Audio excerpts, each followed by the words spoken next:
दूर के फाटक गौरी हो सागोरी ना हाले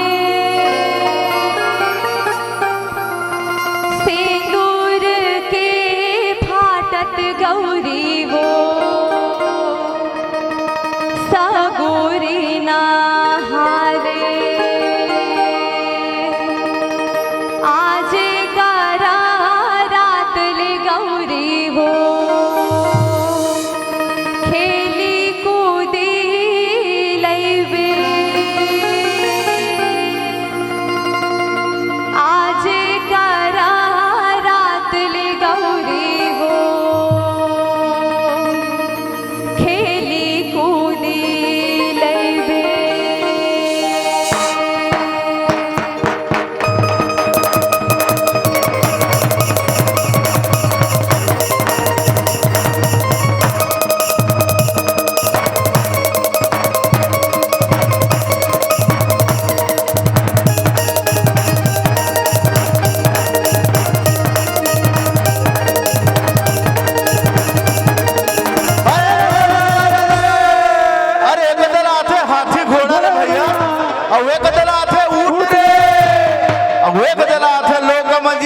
चमके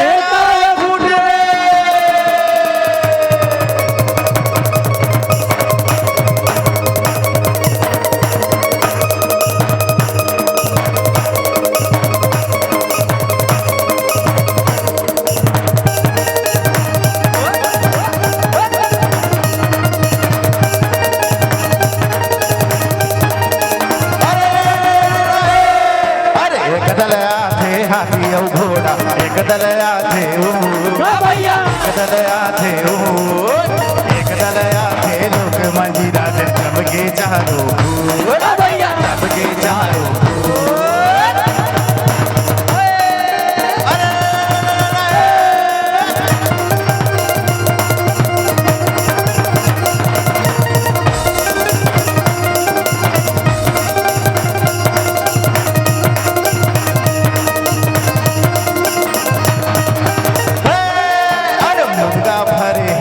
सपेटा पूरे भरे लगिया रे भैया भरे लगिया रे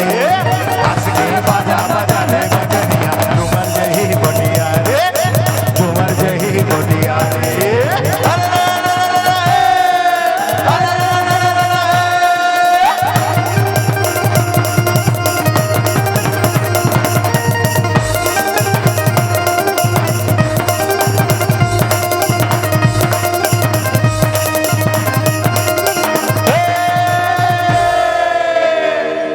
सावन में सवना ही रे सुवना भर भर चना कई दार बाला पर में गोदी खिलाए रे सुवना बाढ़े ले कब आई बेकाम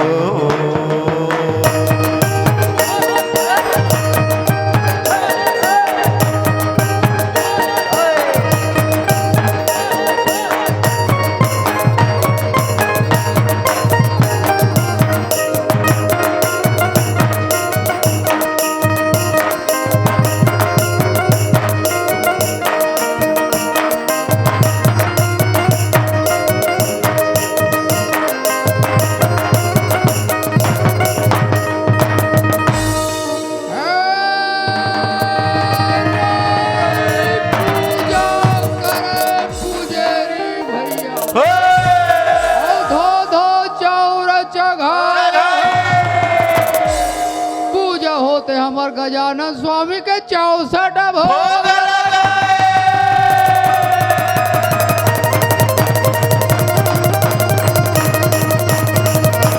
बोलिए शंकर भगवान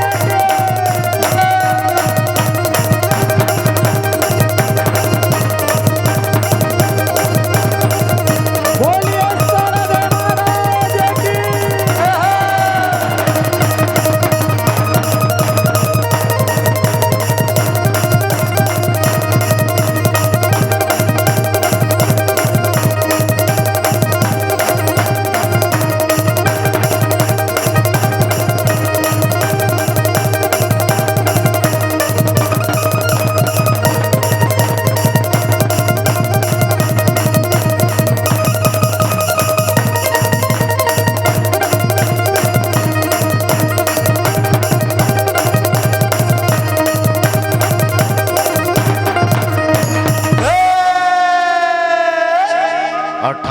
जो हारेला आयन संगी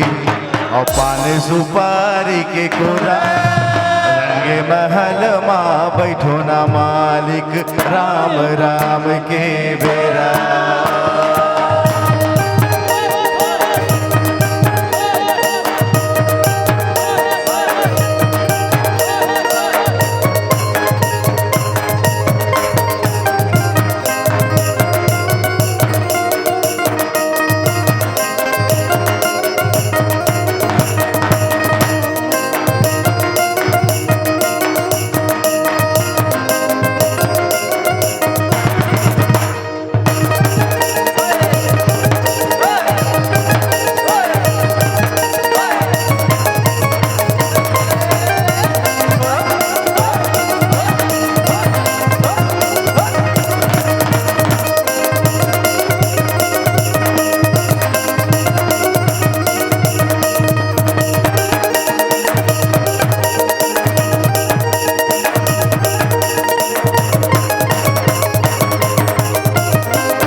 बोलिए छत्तीसगढ़ महतारी की।